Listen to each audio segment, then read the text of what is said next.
Survivor has been to over 15 different locations, and these can range wildly from the amazing sights of China and its Great Wall, to the temples of Cambodia, to the wild volcanoes of Vanuatu, to even the glistening picture-perfect location of Fiji. While a location doesn't make or break a season, that is really more dependent on the characters and storytelling. You can view Survivor as a cake, and the location is its frosting. Today, we are listing the top 7 locations Survivor has ever been to. So with that, I want to thank you all for watching what I make and ultimately supporting what I do here with liking, commenting, and sharing. For only a few bucks a month on Patreon, you can pick what videos I make, watch all of this channel's content early, chat with other fans of the show, and even get exclusive videos every month. Thank you for your support. My criteria for what makes a great location is dependent on a few things. One is that it is beautiful to look at, which seems pretty obvious. 2 is whether it brings something unique to a season, like is the location being used as part of the game? And lastly, if the location introduces me to the local culture of that season, which I feel like always brings a season some level of authenticity that, while no, these survivors aren't living somewhere where no one has ever been to, it is a place that is completely removed from their homeland. So let's start this list with number 7, Cambodia, as featured in seasons 31 and 32. While this location is used for those 2 seasons, it's really season 31 that I want to be focusing on here today. I really feel like this location is forgotten about when fans do recall all the cool places Survivor's been, and when they think about this season, they typically don't think about the location. And it's kind of a shame, as of the time of this video, Cambodia is the last location that Survivor has shot in that really includes the local culture as part of the season and as part of the storytelling. From the very first frame of season 31, a season full of players getting their second chance to reverse their mistakes and win, you know the fans are in for a treat. It serves as a vivid reminder of how the past can haunt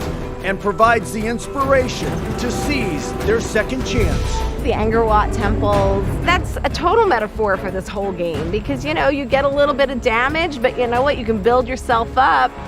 14 years is a long time to finish that last chapter in the book. We see the castaways being driven through a local town, walk through the temples, and all season their rewards are interwoven with the culture. It almost feels like a throwback to the first 18 seasons when this was an expected part of Survivor, but little by little it has been stripped away from the show, as Cambodia kicks off by making the culture a part of what this season is truly all about. Both tribes named after famous temples of Angkor Wat, which you just journeyed through to get here. And the buck doesn't stop in the premiere, as throughout the entire season, the culture of Cambodia brings us awe-inspiring moments. I've never seen a better reward. Cambodian temples. It's amazing to the point that I'm slapping myself every 2 minutes that I'm here, that I'm seeing what I'm seeing. That looks like Raiders of the Lost Ark or something. It does. And of course, the very important, hilarious moments as well. What are them things called? Rickshaw? Tuk-tuk. Totos. Yeah. We're gonna see Keith in like 10 years, retired on the beach.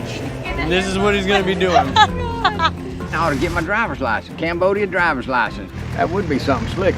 You call, we'll haul. Just call me up, I'll come get you. I would be remiss not to mention that this is the same location you utilized for season 32, as mentioned before, but that season does almost nothing to feature the culture of Cambodia and does actually contribute to the most medevac season we have ever seen. Cambodia doesn't feel like it is going all out on its usage of the culture, whereas other seasons will make the location feel like another character in the game, a factor that the survivors were probably not accounting for. But Cambodia still takes the time to have us as an audience feel like we get to be a part of something that we probably would never be able to witness unless we actually flew there ourselves. To get all this Cambodian culture that I've never experienced. It might not be immunity, but it feels as important as immunity. Number 6, Tocantins, as featured in season 18. I must say, some of the locations Survivor's been to I've heard of before, but Tocantins, aka the Brazilian Highlands, aka the location for season 18, is an all new experience for pretty much anyone watching the show, especially myself, and what a place they picked to shoot one of the greatest seasons of Survivor. Take a look around.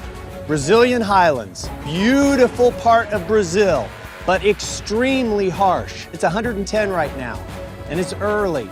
You are gonna be hot you're gonna get wet. And this season kicks off by making sure that we see what this location is all about at 110 degrees, as Jeff gives both tribes their map and says, have fun trekking for 4 hours to your camp, which sounds like a lot, and it is, but remember that number for later, 4 hours. Anyways, not only is this location a crucial part of how the season begins, but this location also has the most visually appealing version of Exile Island, and that is saying something given the competition. And while it is a stretch to even say it is an island, because it isn't, just take a look at these shots.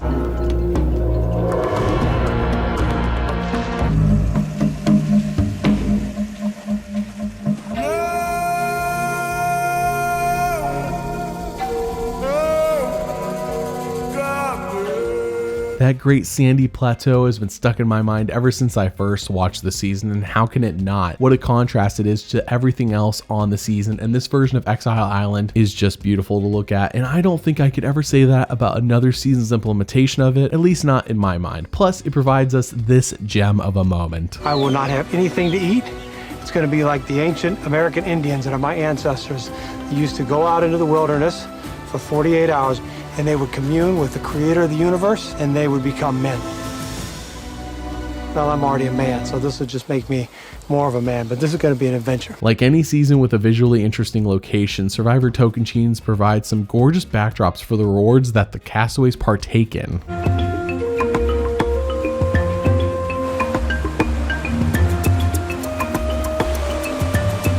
And like pretty much every season on this list, and that's why they're all here, the castaways get to interact with the locals and learn something that we in turn learn as well, and Tocantins is no different. Capoeira is a Brazilian form of martial arts, but they don't actually make any physical contact.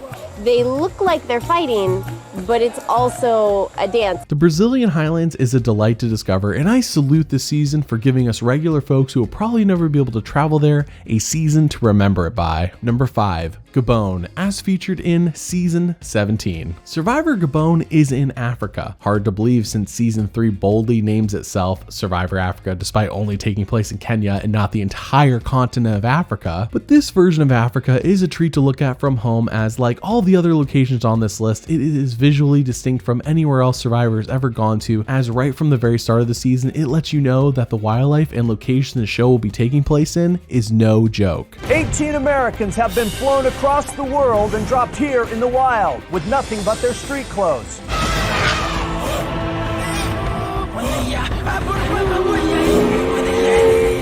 This is Earth's last Eden, and I can see why. It's untouched land, and it's amazing. And the visit to a small African village brings that culture that we all love to see on the show, but also some humor that I don't think any of us would have expected, but hey, when in Gabon. The dancers were great. I kind of got the feeling one of them liked me.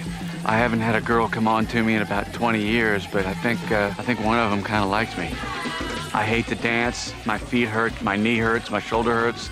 And I just ate about 4 pounds of food, but hell, I danced with her. But as anyone who has seen this season knows, Gabon quickly unravels and becomes this beautiful mess. Not at the fault of the location, of course, but while Survivor gets to experiment with different challenges since they have a new landscape to work with, the castaways find new ways to complicate these new challenges far more than they really need to. Pull it forward more, Charlie. A lot forward. A lot of discussion. They are right on the hole. How can they blow it? Mandy, please. Randy, Simmer down, Randy. Just drop it. No tension on the cord at all. Right now, just drop it. Fang, one big happy tribe, obviously. Fang with the win for reward! But by far, the best things a location can add to the season is when something organically happens that the show just simply cannot plan for, like when Fong got to witness an elephant right next to their camp just destroying trees.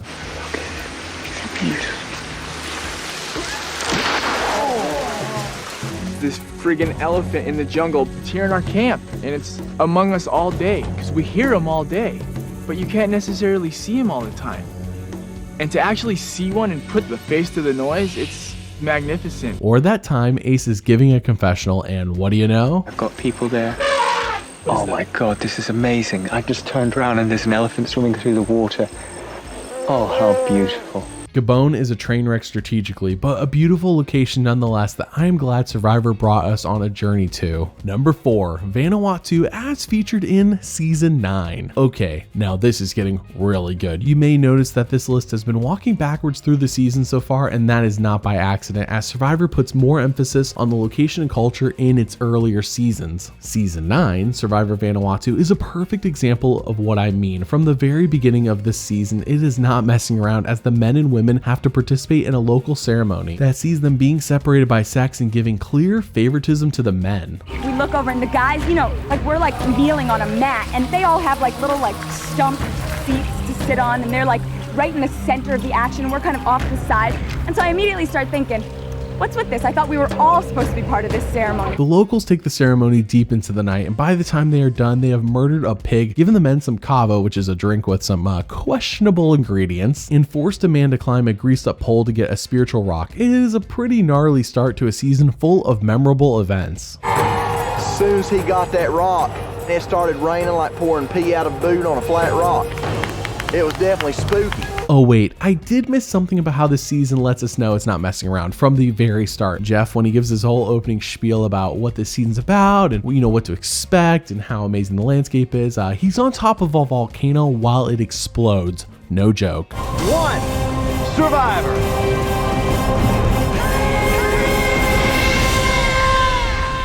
And the fun doesn't stop there, as right before a metaphorical shakeup to the game happens, a literal event takes place that shakes up the castaways' actual lives. Holy! Oh my God!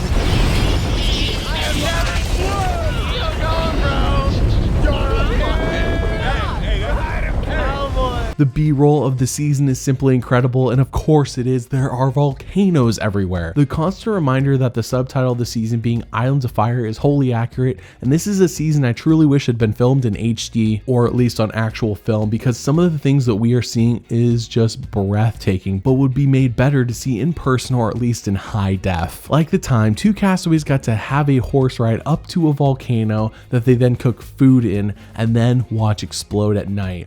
What a reward. Chris, oh my God.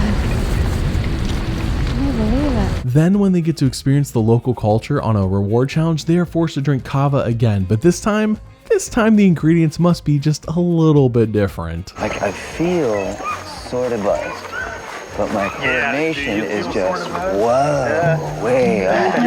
Kava.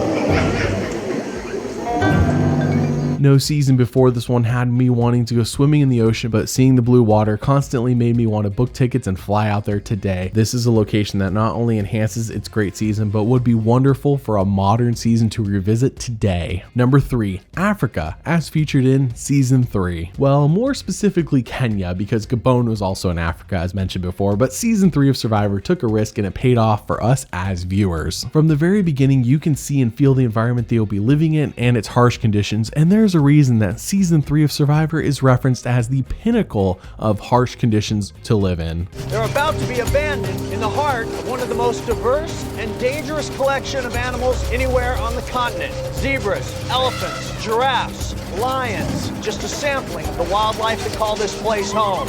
Temperatures here can reach 120 degrees. Water is scarce. It is a land virtually untouched by the modern world. However, it looks absolutely terrifying for the castaways, as Africa showcases some amazing wildlife that forced the show and its contestants to build a wall around each camp and maintain it by building it up even more, and they had to maintain a fire all night lest a lion come in and attack them. I am not exaggerating that in the least. It is wild. We could hear it actually breathe. We heard its wheeze as it inhaled. It was kind of like a... Even the water source for the tribes were, what's the word for stagnant water that the elephants poop in and people bathe in and try to drink? Oh, I think you already know. We got an elephant disrespecting our spring, right where we do our laundry. I mean, he could have picked anywhere. Might as well just put his butt right over the spring. But that is the hard stuff that the castaways were dealing with on a daily basis. What about the fun things, the rewards? Well, one reward has them bringing medicine to a local hospital to fight AIDS, which is nice, but one of, if not the most memorable reward in Survivor history takes place this season when 2 castaways are given 2 goats to go to a local village and barter them for other items, such as trading the goats to get money so they can buy clothes, food, water, whatever they want to buy. So first, they trade those goats to a local man, and boy, they did not know what was going to happen, as is explained. I thought maybe they were gonna end up in a flock and they were gonna be these happy goats that kind of, you know, cruised around the countryside eating grass and maybe mating or whatever. We saw him turn around with the 2 goats, and he made a beeline, not 20 feet away from us, straight into the butchery. Oh, did they get a good deal? Be that as may, we had $25 to spend. These 2 white guys walking around the village with what I assume a small camera crew accumulates quite a following them until they decide to stop and eat and get themselves some local french fries. It sounds tasty, it is tasty, it looks tasty, but for one castaway, it wrecks them hard. I don't regret it, but you know, it went right through me. It's like solitary confinement. I wouldn't want to go there again, that's for sure. But you had to do it, you know? You can't not do it. But what is by far the sweetest moment is when Ethan's on, plays with the kids with his hacky sack, and this completely changes his whole life, quite literally. I brought this hacky sack as my luxury item, and like, what, you know, when am I going to use this?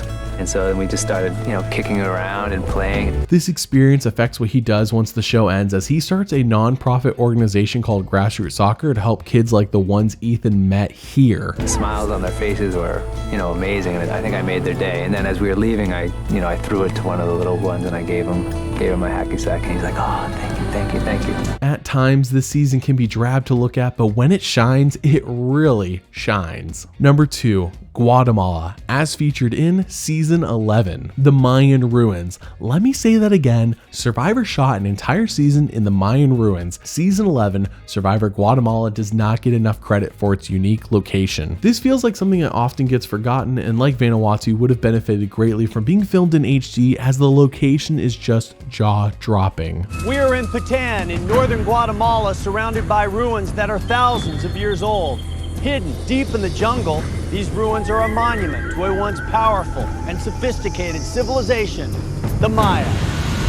I am blown away that one tribe gets to live there the whole time, and then when they merge, they live there as well. But hold on, do you recall how I mentioned the seemingly daunting 4-hour hike in Survivor Tocantins? Well, prepare yourself, because that is child's play in comparison to what Guatemala brings, as both tribes begin the game doing an 11-mile hike through the forest, and it takes them quite literally 24 hours to complete and causes quite a few medical issues along the way. It is a grueling 11-mile race through the jungles of Guatemala.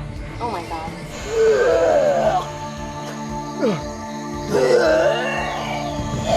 They're all vomiting, they're all cramped up. Bobby Don? Bobby Don? Huh? Oh, his eyes are rolling back. Bobby Don? In many seasons, the castaways who win a reward will get to take a helicopter ride and heck, even a hot air balloon to see a bird's eye view of where they're living. But while that is awesome, personally, I like what they did in Guatemala when the players who win a reward get to view everything on a zipline canopy tour, even if they're a bit scared of doing this. And you're up high, which of course I'm afraid of heights. What happens if I get stuck in the middle? You won't. I won't? No. You're just hanging there and you just have all your confidence in the cable line. It's a little frightening. Oh, but just because they do the cool zipline reward doesn't mean they get to do the typical helicopter ride. Oh no, they definitely do that as well. Guys, day 25 is the best day so far. Covered in mud. One of the best days of my life. Me too. The icing on the cake for this location this season is frankly something that puts all the other seasons to shame. Tribal Council. Looking at it, it is just wow, and it is quite a walk to go up and vote, so I guess you're kind of being punished for going there, as you should be. What a place to do this important part of every single episode. We have to acknowledge where we are. You're in the midst of the North Acropolis. These are authentic Maya ruins, and thousands of years ago, this is a spot where leaders would decide the fate of their people. Couldn't be a more fitting spot for Tribal Council. Like Vanuatu, which I did say I want Survivor to go back to, I also would love for them to go back to Guatemala. But I have read up on what happened when they were there behind the scenes, and I do understand that they probably will never do that given the conditions and, you know, how bad it was on production. Regardless, this is a jaw-dropping location to shoot the show. Honorable mention, Fiji, as featured in seasons 33 to, well, today. To be clear, I'm referring to the Fiji that Survivor's taken place in since season 33 and not the time they went there in season 14, since that was a completely different part of the country. While Fiji doesn't make the list, it comes very close due to its absolute gorgeousness at every turn and the way Survivor's been able to utilize it to make a variety of different variations of its own base show. While a lot of these decisions to change the game have been controversial, I totally get why the show is here and the absolute beauty it is, especially now that the show is in full HD, and you can tell the longer they are there, the more creative the cinematography gets. Unfortunately, being in Fiji has nixed almost anything related to the local culture, with the exception of some tribe names, but to the eye, it is still a sight to behold. Number 1, China, as featured in season 15. Holy crap, like Vanuatu and Guatemala, this season needed to be shot in HD, and it wasn't. What a shame. This is truly the pinnacle of unique locations for Survivor, and season 15 delivers on the location. The fans had been wanting Survivor to go to China for quite a while before the season took place, and starting off this season really gives the context for where they will be living, as the castaways start in modern Shanghai but end up in this old Buddhist monastery. I'm on the steps of a 16th century Buddhist monastery in one of the oldest countries in the world, China. Their adventure will play out in a remote section of China where they will live in the shadows of this temple on the Lake of 1,000 Islands. And this season brings with it an excellent musical score, and it really draws out a lot of emotion, not only for us, but for the players as well.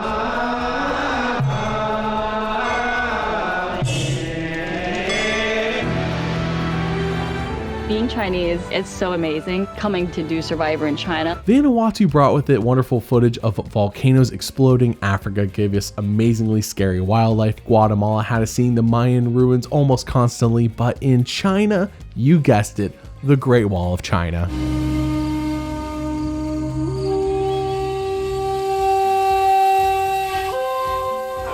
But it isn't just used as B-roll to cut to when transitioning between scenes. It is actually utilized for a reward, where we see the castaways not only enjoying a feast and the views on the wall, but also actually give confessionals from there as well, and it is completely awe-inspiring how some of these shots look. Oh wow, look.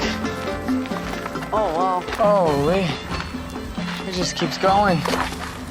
And I was surprised at how quick I got full.